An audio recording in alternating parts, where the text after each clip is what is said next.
अस्सलाम वालेकुम। मेरा नाम है खालिद हुसैन और आज हम डिस्कस करेंगे डू लिटिल्स मेथड।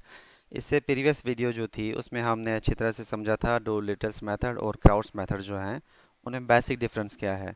तो आज हम कुछ जो डू लिटिल्स मेथड है इसमें जो स्टेप्स इन्वॉल्व होंगे किसी भी प्रॉब्लम को सॉल्व करने के लिए, चाहे वो सिस्टम ऑफ इक्वेशन हो उसको सॉल्व करना हो या मैट्रिक्स फैक्टराइज करना हो, तो जो स्टेप्स इन्वॉल्व होंगे डू लेटेस्ट मेथड के लिए पहले हम वो डिस्कस करेंगे। उसके बाद कोई एक पर्टिकुलर एग्जांपल लेंगे, वो एग्जांपल सॉल्व करेंगे। देखें, कोई सिस्टम ऑफ इक्वेशन अगर हमारे पास हो, अगर इस सिस्टम ऑफ इक्वेशन को सॉल्व करना हो, यहाँ पर अगर हम ऑब्जर्व करें तो हमारे पास तीन इक्वेशंस हैं और तीन ही वेरिएबल्स हैं। तो इस सिस्टम को अगर हम डू लिटल्स मेथड से सॉल्व करना चाहें तो उसमें जो स्टेप्स इन्वॉल्व होंगे तो पहले उसको डिस्कस कर लेते हैं। जो सबसे पहला स्टेप होगा, हमने मैट्रिक्स इक्वेशन बनानी है। देखिए स्टेप वन जो होने वाला है इसमें सिंपल क्या करना है, A X is equal to B matrix equation बनानी है, सिंपल मैट्रिक्स इक्वेशन बनानी है। ठीक है। अब यहाँ पर हमारे पास जो ए होगा वो कोफिशिएंट मैट्रिक्स होगा, A11 A12 A13, और ये जो ए के जितने भी हमारे पास जो कोफिशिएंट्स हैं एक्स वाई जी के वो ए मैट्रिक्स में कंसिडर करेंगे, और एक्स वाई जी हमारे पास जो वेरिएबल मैट्रिक्स बनने वाला है वो एक्स मैट्रिक्स उसको नाम देंगे, और जो बी मैट्रिक्स होगा वहाँ पर ये सारे के सारे कांस्टेंट्स आ जाएंगे। तो चले मैट्रिक्स इक्वेशन बना लेते हैं। तो इसके जो हमारे पास A x equal to B है इसकी फॉर्म क्या होने वाली है ये हम डिस्कस कर लेते हैं।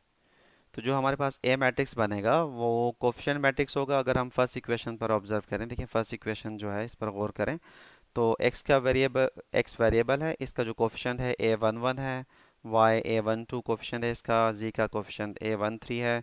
तो हम यहाँ पर जो फर्स्ट इक्वेशन है उसके लिए हम एक रो बना लेते हैं जो फर्स्ट रो में कंसिडर करेंगे। तो पहला कोफिशिएंट हमारे पास A11, इसके बाद जो y का कोफिशिएंट है वो A12 है, और z का कोफिशिएंट A13 है। ठीक है। इसी तरह से जो सेकंड इक्वेशन हमारे पास है, सेकंड इक्वेशन के लिए जो कोफिशिएंट्स होंगे वो हम सेकंड रो में कंसिडर करेंगे। A21 A22 A23। चले हम जो मैट्रिक्स बनने वाले हैं वो हमारे पास जो कोफिशिएंट मैट्रिक्स होगा ए एक्स और बी, फाइनली हमारे पास जो मैट्रिक्स हैं ये हमने मैट्रिक्स बना लिए हैं। और जो अब सेकंड स्टेप होने वाला है, देखें हमारे पास जो इक्वेशन है A X is equal to B, इसको हमने स्टेप वन में इक्वेशन वन का नाम दे दिया। अब जो सेकंड काम करना होगा, हम अज्यूम करेंगे कि A is equal to L U. L क्या है, यू क्या है, हमने पहले डिस्कस किया था। हम अज्यूम कर लेते हैं A is equal to L U. देखिए इसमें करना क्या है, जो सेकंड स्टेप हमारे पास होगा, ये जो कोफिशिएंट मैट्रिक्स हमारे पास बन रहा है इसको हम in terms of L U के इक्वल रखेंगे। एल क्या होगा, लोअर ट्रायंगुलर मैट्रिक्स, लेकिन डूलिटल्स मेथड की बात कर रहे हैं तो यहाँ per unit lower triangular matrix होगा और यू अपर ट्रायंगुलर मैट्रिक्स बनेगा। और देखें ए को जब हम इक्वेट करेंगे एल यू मैट्रिक्स के फॉर्म में, तो एल जो होगा हमारे पास unit lower triangular matrix, U upper triangular matrix होगा। तो इन दोनों का प्रोडक्ट लेंगे तो हमें ज़रूर कोई मैट्रिक्स ही मिलेगा। और देखें जो ए मैट्रिक्स होगा हमारे पास और एल यू का जो रिजल्टेंट मैट्रिक्स मिलेगा, जब ए के जो कोरेस्पॉन्डिंग एलिमेंट्स होंगे हम उसके एल यू के कोरेस्पॉन्डिंग एलिमेंट से इक्वेट करेंगे, तो हमें जो एल और यू हमारे पास जो मैट्रिक्स होंगे, तो वहाँ पर जो पहले हम प्रीवियस वीडियो में जो डिस्कस किया था कि यूनिट लोअर ट्रायंगुलर मैट्रिक्स, वहाँ पर जो वेरिएबल्स बनेंगे लाइक L21 और L31 L32 एट्सेट्रा, और यू की जो मैट्रिक्स जो वेरिएबल्स होंगे वो हम यहाँ से स्टेप टू से फाइंड कर लेंगे। जो स्टेप थ्री होगा, इस स्टेप थ्री में हमने क्या करना है, देखिए स्टेप थ्री में हमने रखना है L U is equal to L U हमने कंसिडर किया। अब ये जो a is equal to L U है इसको स्टेप वन में पुट कर देना है। देखें a की जगह हमने क्या पुट कर देना है, एल यू पुट कर देना है। तो हमारे पास ये इक्वेशन जो बनेगी वो स्टेप थ्री में हमारे पास, तो a की जगह अगर हम एल यू पुट करेंगे तो हमारे पास इक्वेशन बनेगी L U X is equal to B. ठीक है। इक्वेशन टू, इक्वेशन थ्री, तीन ही स्टेप हो गए। अब यहाँ से हमें क्या मिलेगा, एल हमारे पास नॉन होगा, यू भी नॉन मैट्रिक्स होगा, एक्स हमारे पास वेरिएबल है और बी नॉन मैट्रिक्स होगा। लेकिन अगर हम इसको मल्टीप्लाई करें तो इस तरह से कंसिडर नहीं कर सकते। देखें अब जो फोर्थ स्टेप होने वाला है। हम यहाँ से कंसिडर करेंगे कि स्टेप 4 में y is equal to U X consider कर लें। ठीक है, y is equal to U X consider करेंगे। अब y क्या होगा, y हमारे पास मैट्रिक्स होगा, काला मैट्रिक्स, और let's suppose y1 y2 y3 हम इस मैट्रिक्स में कंसिडर करेंगे। हमने अपनी आसानी के लिए जो सिस्टम है वो 3 बाई 3 की तक रखा है। अब 4 बाई 4 हो, 5 बाई 5 हो, कोई भी सिस्टम हो, स्टेप्स यही फॉलो करने होंगे। देखिए 4 स्टेप में हमने क्या किया, y कंसिडर किया, y is equal to U X लिया, y एक हमारे पास कोई भी वेरिएबल मैट्रिक्स हम कंसिडर कर लेंगे, y1 y2 y3 का। अब स्टेप 5 में क्या करना है, देखिए हमने यहाँ पर कंसिडर किया हुआ है ना, देखिए L U X is equal to B है, तो यू एक्स हमने वाई के इक्वल लिया है, तो यहाँ से इक्वेशन 3 से हम कंसिडर कर सकते हैं L Y is equal to B. अब ये जो फाइनल स्टेप हमारे पास होगा L Y is equal to B, अगर हम कंसिडर कर देखें यहाँ पर एल जो होगा हमारे पास लोअर ट्रायंगुलर मैट्रिक्स जो होगा वो हमारे पास नॉन होगा, स्टेप 2 से हम एल फाइंड कर चुके होंगे, और बी मैट्रिक्स जो होगा वो हम स्टेप 1 से जो कांस्टेंट जो हमारे पास कांस्टेंट्स होंगे उनका जो मैट्रिक्स बनेगा हम इसे 1 से वो फाइंड कर चुके होंगे। यहाँ से हमने ए की वाई की वैल्यू फाइंड करनी है और फिर उसके बाद पुट कर देना है स्टेप 4 में। ठीक है, उसके बाद दोबारा से स्टेप 5 के बाद वाई फाइंड करने के बाद हम दोबारा से स्टेप 4 की तरफ आएंगे, और यहाँ पर जब हम वाई पुट करेंगे और क्योंकि यू हमारे पास नॉन होगा तो एक्स के साथ मल्टीप्लाई करने के बाद हम जस्ट इक्वेट करेंगे कोरेस्पॉन्डिंग एलिमेंट्स को, तो हमें अननोन्स जो होंगे एक्स वाई जी उनकी वैल्यूज़ फाइंड हो जाएंगी। ये सारा प्रोसीजर है डोलिटल्स मेथड के लिए, ये फॉलो करना होगा। हम अब कोई वर्किंग एग्जांपल लेते हैं और फिर उसको सॉल्व करते हैं स्टेप बाय स्टेप। चलिए एग्जांपल सॉल्व करते हैं। Solve the linear system of equations by Doolittle's method. अब हमारे पास जो ये सिस्टम ऑफ इक्वेशंस गिवन है, इस सिस्टम ऑफ इक्वेशंस में 3 इक्वेशंस हैं और 3 ही वेरिएबल हैं एक्स वाई जी। और अगर हम इसको कंपेयर करना चाहें, जो हमारे पास ये सिस्टम था बिल्कुल सेम एज इट इज़ वैसे ही है, तो हम सेम यही स्टेप फॉलो करते हैं। पहला स्टेप क्या है हमारे पास, A X is equal to B. तो चले मैट्रिक्स इक्वेशन बनाते हैं। ए जो मैट्रिक्स होगा हमारे पास वो कोफिशिएंट मैट्रिक्स होने वाला है। कोफिशिएंट हमारे पास यहाँ पर है 2 1 4। सेकेंड इक्वेशन में जो कोफिशिएंट है 8 -3 और 2, और थर्ड इक्वेशन में इसी तरह से जो कोफिशिएंट बनने वाले हैं वो 4 11 और यहाँ पर 1 होने वाला है। ठीक है, 4 11 -1। इसी तरह से जो अब हम वेरिएबल मैट्रिक्स कंसिडर करेंगे वो हमारे पास होगा एक्स वाई जी, 3 ही वेरिएबल हैं, तो यहाँ पर एक्स वाई जी कंसिडर कर लेते हैं वेरिएबल मैट्रिक्स। और जो कांस्टेंट्स टर्म हमारे पास हैं 12 20 30, इसके लिए जो बी मैट्रिक्स होगा वो भी बना लेते हैं। स्टेप 1 कंप्लीट हुआ। स्टेप 1 में क्या करना था, सिर्फ एक मैट्रिक्स इक्वेशन बनानी थी, X is equal to B के फॉर्म में लिखना था। ए जो होता है वो कोफिशिएंट मैट्रिक्स, एक्स जो होगा वो हमारे पास वेरिएबल मैट्रिक्स हुआ, और बी हमारे पास कांस्टेंट मैट्रिक्स हो गया। अब स्टेप 2 में हमने क्या करना है, देखें स्टेप 2 में हमने कुछ करना था। स्टेप 2 इसमें करना है A is equal to L U, A is equal to L U की फॉर्म में लिखना है। तो चलें ये भी हम कर लेते हैं। अब ए जो हमारे पास मैट्रिक्स है, स्टेप 2 में हमने क्या करना था, A is equal to L U रखना था। ए कोफिशिएंट मैट्रिक्स हमने हमारे पास ये था, एल हमने लेना है यूनिट लोअर ट्रायंगुलर मैट्रिक्स, इस तरह से हम कंसिडर करेंगे। और यू जो होगा डोलिटल मेथड की बात कर रहे हैं, तो इसमें यू जो होगा वो अपर ट्रायंगुलर मैट्रिक्स बनेगा। ठीक है, अब इसके बाद हमने यहाँ पर सिंपल मैट्रिक्स मल्टीप्लिकेशन करनी है। तो जो हमारे पास मैट्रिक्स होगा, देखें हम मैट्रिक्स मल्टीप्लिकेशन किस तरह से करते हैं, फर्स्ट रो को फर्स्ट कॉलम के साथ मल्टीप्लाई कर रहे हैं, तो 1 मल्टीप्लाई होगा यू वन वन के साथ। अब इसी तरह से जो 1 मल्टीप्लाई होगा यू वन वन के साथ, तो ये हमारे पास यू वन वन बनेगा, 1 multiply by you one one बनेगा। फिर 0 मल्टीप्लाई होगा 0 के साथ प्लस 0।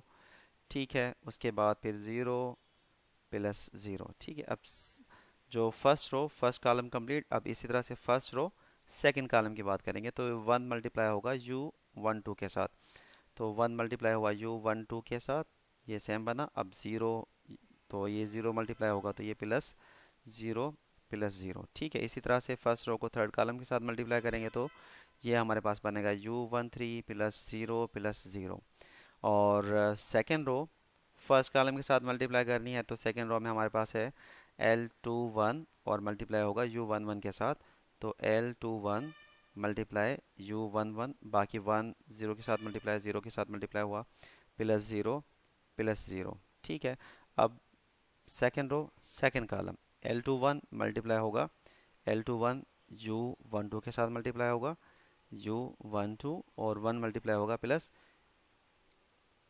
1 मल्टीप्लाई होगा U22 के साथ, 1 मल्टीप्लाई U22 के साथ, तो ये वही U22 रहने वाला है। अब क्योंकि ज़ीरो ज़ीरो के साथ मल्टीप्लाई हुआ तो प्लस ज़ीरो। ठीक है। अब second row third column, L21 multiply होना है U13 के साथ, तो ये हमारे पास होगा L21 मल्टीप्लाई U13 प्लस इसके बाद 1 मल्टीप्लाई करना है U23 के साथ, तो ये हमारे पास बनेगा U23, और ज़ीरो जब U33 के साथ मल्टीप्लाई होगा तो प्लस ज़ीरो। इसी तरह से लास्ट रो फर्स्ट कॉलम के साथ मल्टीप्लाई करेंगे, तो यहाँ पर L31 है, ये U11 है, तो ये बनने वाला है L31 मल्टीप्लाई होगा U11 के साथ प्लस L32 ज़ीरो के साथ मल्टीप्लाई हुआ, ज़ीरो ज़ीरो के साथ मल्टीप्लाई हुआ, तो ये प्लस ज़ीरो हो जाएगा। इसी तरह से third row second column, L31 multiply होगा U12 के साथ, और प्लस L32 मल्टीप्लाई होगा U22 के साथ, और प्लस ज़ीरो ज़ीरो के साथ मल्टीप्लाई होगा, तो ये ज़ीरो। ठीक है। थर्ड रो थर्ड कॉलम के साथ अगर हम करें तो यहाँ पर L31 मल्टीप्लाई होगा U13 प्लस L32 मल्टीप्लाई होगा U23, और लास्ट में ज़ीरो के साथ मल्टीप्लाई होगा, तो ये ज़ीरो बन जाएगा। अब अगर हम देखें U11 प्लस ज़ीरो है, तो ज़ीरो ऐड करने से कोई फ़र्क नहीं पड़ता, तो ये सेम इसी तरह से रहने वाला है। इसको थोड़ा सा सिंप्लीफाई कर लेते हैं, क्योंकि ज़ीरो ज़ीरो जो भी है, तो ज़ीरो ऐड करने से कोई फ़र्क नहीं पड़ता। ठीक है। अब हमारे पास जो फाइनल रिज़ल्ट होने वाला है कि ये सब ज़ीरो हमने कैंसिल कर दिया, क्योंकि ज़ीरो ऐड करने से कोई फ़र्क नहीं पड़ता। अब थोड़ा सा सिंप्लीफाई कर लेते हैं ना। अब हम अगर यहाँ पर कंसीडर करें, देखिए हमारे पास जो फर्स्ट रो को अगर हम कंपेयर करना चाहें, फर्स्ट रो में हमारे पास जो फर्स्ट एलिमेंट है वो टू है, और यहाँ पर U11 है। इसका मतलब क्या होगा कि U11 की वैल्यू टू हो जाएगी। तो फर्स्ट इक्वेशन से हम कह सकते हैं फ्रॉम फर्स्ट रो, देखिए फर्स्ट रो को अगर हम कंपेयर करते हैं तो हमारे पास U11 is equal to two, क्योंकि U first row first column और यहाँ पर भी फर्स्ट रो फर्स्ट कॉलम में जो एलिमेंट हैं दोनों आपस में इक्वल होंगे, क्योंकि दो मैट्रिक्स जब आपस में इक्वल होते हैं तो कोरेस्पॉन्डिंग एलिमेंट्स इक्वल होते हैं। तो U11 की वैल्यू हमारे पास टू हो गई। इसी तरह से U12 की वैल्यू हमारे पास वन हो जाएगी, U12 is equal to one, और U13 की वैल्यू फोर हो जाएगी, U13 is equal to four. ठीक है। अब अगर हम कंसिडर करें सेकेंड रो की बात करें, सेकेंड रो से फ्रॉम सेकेंड रो, ठीक है। अब सेकेंड रो में हमारे पास है L21 मल्टीप्लाई बाई U11, और तो हम यहाँ पर कह सकते हैं कि L21 U11 is equal to second row first column, और यहाँ पर सेकेंड रो फर्स्ट कॉलम में हमारे पास मौजूद है 8, तो ये 8 के बराबर होगा। अगर हम देखें तो हमारे पास U11 ऑलरेडी यहाँ पर हम फाइंड कर चुके हैं, टू है, तो यहाँ पर हम कह सकते हैं L21 multiply by two is equal to 8, और यहाँ से हम कंसिडर कर सकते हैं L21 इज़ इक्वल टू, देखें टू यहाँ पर मल्टीप्लाई दोनों तरफ अगर हम टू से डिवाइड कर दें तो ये L21 की वैल्यू हमारे पास 4 बन जाएगी। ठीक है। इसी तरह से अगर हम यहाँ पर कंसिडर करें जो हमारे पास फर्दर ये एलिमेंट मौजूद है सेकेंड रो सेकेंड कॉलम की अगर हम बात करें, तो L21 मल्टीप्लाई हो रहा है U12 प्लस U22, और ये बराबर होगा -3 के। ठीक है। अब अगर हम देखें L21, क्या हमें L21 मिल चुका है? जी मिल चुका है, 4 यहाँ पर मौजूद है, तो यहाँ पर हम इसकी जगह L21 की जगह 4 पुट कर देते हैं, और U12 हमारे पास 1 मौजूद है, ये मल्टीप्लाई होगा 1 के साथ, plus U22 is equal to -3। अब यहाँ से 4 plus U22 is equal to -3। अब 4 यहाँ पर प्लस माइनस, अगर हम दोनों तरफ -4 कर दें तो ये हमारे पास कुछ इस तरह से होने वाला है। यहाँ पर मैं कंसिडर कर लेता हूँ U22 is equal to -3 -4 then u22 is equal to -7। ठीक है। इसके बाद हमने कंपेयर करना है ये जो हमारे पास सेकेंड रो थर्ड कॉलम, और यहाँ पर भी सेकेंड रो थर्ड कॉलम, यहाँ पर जो 2 है वो कंप्लीट इस एक्सप्रेशन के बराबर हो जाएगा। तो चले हम ये सॉल्व कर लें। अब ये हमारे पास वैल्यूज़ मौजूद हैं L21, और अगर हम प्रीवियस देखें तो यहाँ पर हम L21 की वैल्यू फाइंड कर चुके हैं जो कि 4 है। तो L21 की जगह हम यहाँ पर 4 पुट कर देते हैं, और U13 हम पहले फाइंड कर चुके हैं जो भी 4 है। U13 यहाँ पर हम फाइंड कर चुके हैं, 4 वैल्यू है इसकी। इसके बाद plus U23 is equal to 2। ठीक है। अब 4 को 4 से मल्टीप्लाई किया तो 16 बना, plus U23 is equal to 2। अब 16 यहाँ पर दोनों तरफ अगर हम सब्ट्रैक्ट कर दें तो हमारे पास U23 इज़ इक्वल टू 2 -16, तो U23 इज़ इक्वल टू -14। ठीक है। इसी तरह से अगर हम थर्ड रो को कंपेयर करना चाहें, अब अगर हम फ्रॉम थर्ड रो, तो हमारे पास जो फर्स्ट वैल्यू है, मैं जल्दी से कंप्लीट कर लेता हूँ। ये सब वैल्यूज़ हमने फाइंड कर लिए हैं। जो अब हमारे पास देखें, हमारे पास जो अननोन नंबर्स थे वो 9 अननोन्स थे, जो 9 के 9 हमने यहाँ पर फाइंड कर लिए हैं। तो अब हमारे पास जो मैट्रिक्स होंगे एल और यू, उनको हम देख लेते हैं कि उनकी शेप किस तरह से होने वाली है। अब जो हमारे पास फाइनल एल और यू मैट्रिक्स बनेंगे वो कुछ इस तरह के होंगे। देखिए हमारे पास जो अननोन्स थे L21, L31, L32 और U11, U12 एट्सेट्रा, हमने सब जो प्रीवियस वैल्यूज़ यहाँ पर फाइंड की थी वो यहाँ पर रिप्लेस कर दी। इसके बाद हमारे पास जो एल और यू मैट्रिक्स बनेंगे वो कुछ इस तरह से बनेंगे। अब देखिए हमने कितने शेप फॉलो कर लिए। अगर हम इस शेप्स की तरफ चलें तो जो हमारे पास इस स्टेप था, फर्स्ट स्टेप मैट्रिक्स इक्वेशन हम बना चुके हैं। सेकंड इक्वेशन में A is equal to L U, L और यू हम दोनों फाइंड कर चुके हैं। अब थर्ड स्टेप में क्या करना है, L U X is equal to B consider करना है। कैसे हुआ ये देखें, ए जो हमारे पास यहाँ पर था A is equal to L U है ना, तो एल यू को इस इक्वेशन में रिप्लेस कर दिया ए की जगह, तो L U X is equal to B बन जाएगा। चलें ये भी हम कर लेते हैं। इसके बाद फिर जो फोर्थ स्टेप होगा Y is equal to U X, ये कंसिडर कर लेते हैं। हमारे पास first step A X is equal to B था, यहाँ से हमने A is equal to L U consider किया था। इसके बाद जो ये इक्वेशन बनी हमारे पास एल और यू अब मौजूद हैं, तो L U X is equal to B बनेगा। ठीक है। L U X is equal to B हमारे पास ये इक्वेशन है। अब जो थर्ड स्टेप होगा, थर्ड स्टेप में हमने क्या करना है, जो स्टेप 3 होने वाला है इसमें हमने y is equal to U X consider करना है। ठीक है। y is equal to U X consider कर लेते हैं। अब जो हमारे पास y मैट्रिक्स होगा, y is equal to Y one,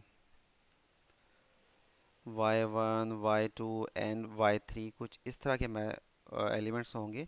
और अब अगर हम यहाँ पर देखें तो हमने y is equal to U X consider किया, और L U X is equal to B है। तो यहाँ से इस इक्वेशन से हम ये कंसिडर कर सकते हैं, ये जो इक्वेशन है y is equal to U X consider करने के बाद, तो L Y is equal to B बन जाएगी। ठीक है। अब हमारे पास जो इक्वेशन होगी वो L Y is equal to B है। अब इसको फर्दर सॉल्व करना है। अब हमारे पास L Y is equal to B था, एल जो हमारे पास जो मैट्रिक्स हमने फाइंड किया था सेकेंड स्टेप से एल वो मैट्रिक्स रिप्लेस किया, वाई हमने ये एक अननोन वेरिएबल्स का हमने ये मैट्रिक्स कंसिडर कर लिया। अब बी जो मैट्रिक्स होगा, बी वो जो हमने मैट्रिक्स इक्वेशन बनाई थी वहीं से लेना है। बी मैट्रिक्स हमारे पास था 12, 20 और 33 के बराबर। जो कांस्टेंट हमारे पास मौजूद थे सिस्टम ऑफ इक्वेशन में वही कंसिडर किया है। तो चलें अब इसको अगर हम सॉल्व करें, अब बेसिकली करना है क्या है, इस मैट्रिक्स को इसके साथ मल्टीप्लाई करना है। क्या मैट्रिक्स मल्टीप्लिकेशन पॉसिबल है? जी बिल्कुल पॉसिबल है, क्योंकि इसका जो ऑर्डर है वो 3/3 है और इसका ऑर्डर 3/1 है। हमारे पास फर्स्ट मैट्रिक्स के कॉलम्स सेकंड मैट्रिक्स के रो के बराबर हैं, तो मतलब मल्टीप्लिकेशन पॉसिबल है। तो चलें मल्टीप्लाई करते हैं। देखिए फर्स्ट रो इसके साथ अगर हम मल्टीप्लाई करें कॉलम के साथ, तो 1 y1 के साथ मल्टीप्लाई होगा, तो ये हमारे पास y1 ही बनने वाला है। ठीक है। फिर प्लस 0 0, ये सब प्लस 0 प्लस 0। इसके बाद सेकेंड रो की तरफ आते हैं। 4 मल्टीप्लाई होगा y1 के साथ, तो ये होगा 4y1 प्लस 1 मल्टीप्लाई होगा y2 के साथ y2 प्लस 0 मल्टीप्लाई होगा y3 के साथ, तो ये प्लस ज़ीरो। ठीक है, थर्ड इक्वेशन में थर्ड रो में हमारे पास 2 मल्टीप्लाई होगा y1 के साथ, तो 2y1 माइनस 9/7 है, तो प्लस माइनस 9/7 ये मल्टीप्लाई होना है y2 के साथ, y2 यहाँ पर, और फिर 1 y3 के साथ मल्टीप्लाई होगा तो प्लस y3। अब ये हमारे पास l और y की मल्टीप्लिकेशन मौजूद है और इक्वल टू b मैट्रिक्स है, तो हम इसको equal to b matrix as it is कर देते हैं, 12, 20 एंड 33। अगर आप अगर हम इसको सिंप्लीफाई करें, देखें दो मैट्रिक्स हमारे पास इक्वल हैं, दो मैट्रिक्स एक ही सूरत में इक्वल होते हैं जब उनके कोरेस्पॉन्डिंग एलिमेंट्स इक्वल हों। तो यहाँ से y1 प्लस ज़ीरो है, तो इसको अगर हम मज़ीद सिंप्लीफाई करना चाहें तो ज़ीरो ऐड करने से कोई फ़र्क नहीं पड़ता, इसको अगर हम ना ही लिखें तो बेहतर है। अब अगर हम कंसिडर करें, देखें y1 की वैल्यू जो होगी वो 12 हो जाएगी।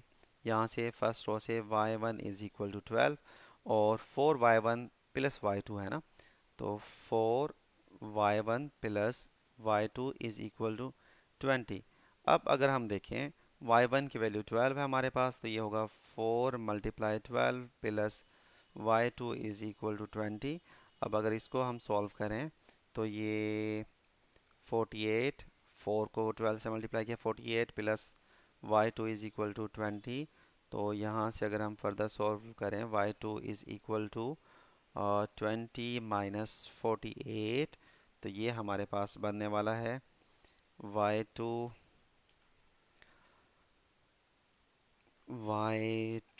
इज़ इक्वल टू 20 - 48, तो इट में बी -28।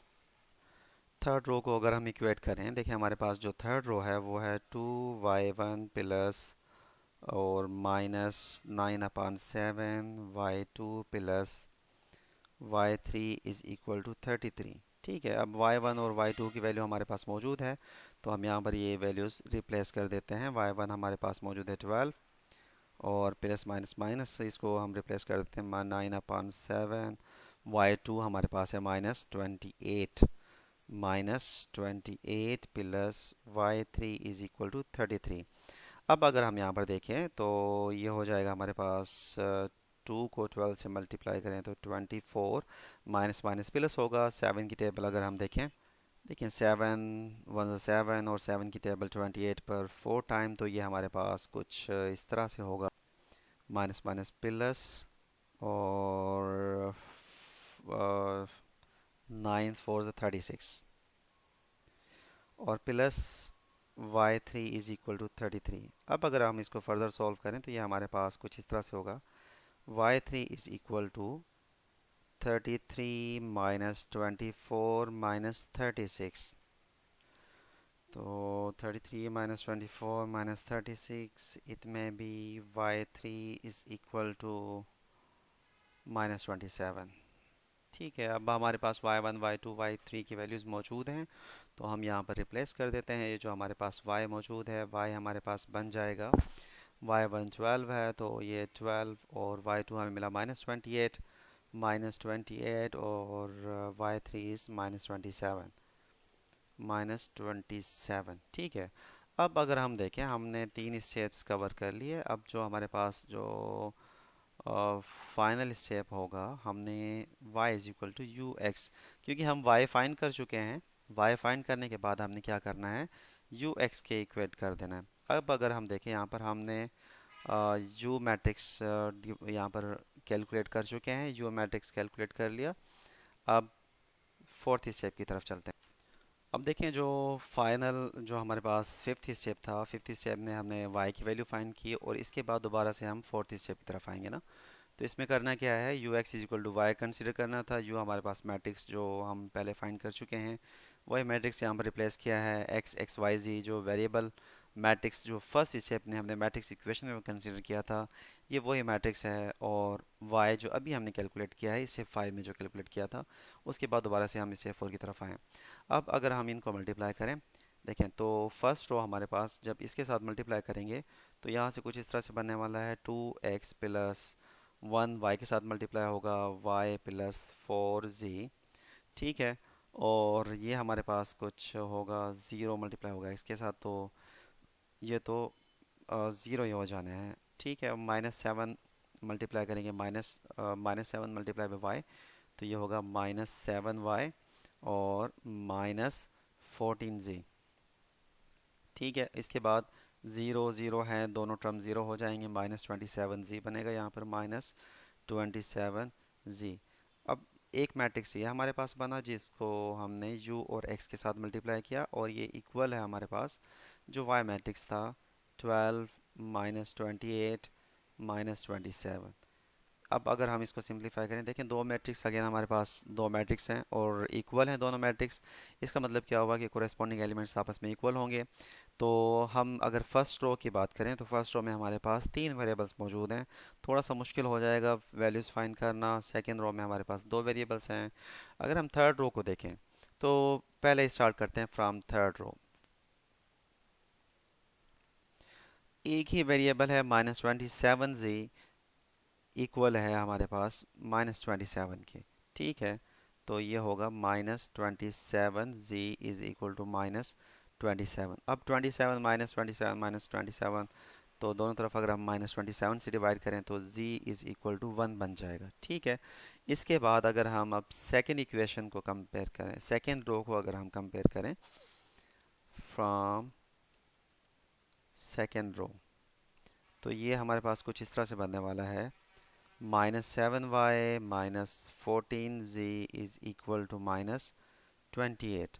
अब -7y -14, z की वैल्यू यहाँ से 1 है, z की वैल्यू 1 यहाँ पर पुट कर देते हैं, -28 -7y -14 को 1 से मल्टीप्लाई किया तो 14 ही रहेंगे, -28।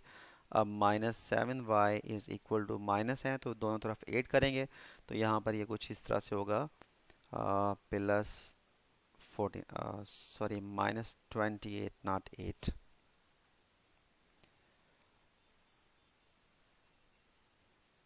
-20। ठीक है, अब अगर हम यहाँ पर देखें -28 +14, तो -7y इज इक्वल टू -14, -28 +14 -14 बचेंगे। तो अगर हम -7 से दोनों तरफ डिवाइड कर दें तो y की वैल्यू हमारे पास, -14 को 7 से अगर डिवाइड करेंगे तो ये हमारे पास 2 बन जाएगा, y इज इक्वल टू 2 मिला। ठीक है, इसी तरह से अगर हम ये सेकेंड वैल्यू y की वैल्यू हमें मिल गई है।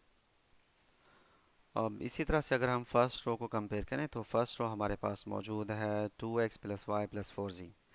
ठीक है, 2x + y + 4z is equal to 12 बनेगा।